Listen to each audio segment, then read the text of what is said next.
तो hello guys, हमारा tractor पानी में जाते जाते बचा। अब बकेट से खिंचाई कर रहे हैं, देखते हैं निकलता है कि नहीं निकलता है।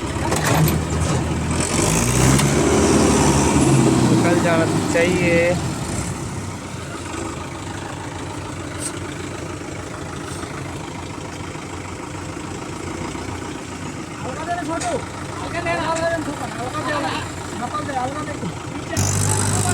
अब दूसरा बकेट भी आ गया है, अब फुल निकले का चांसेस है।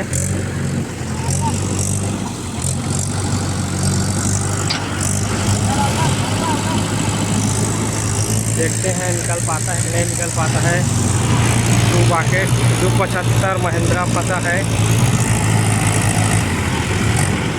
डोल नहीं रहा है, कुछ कास नहीं कर रहा है।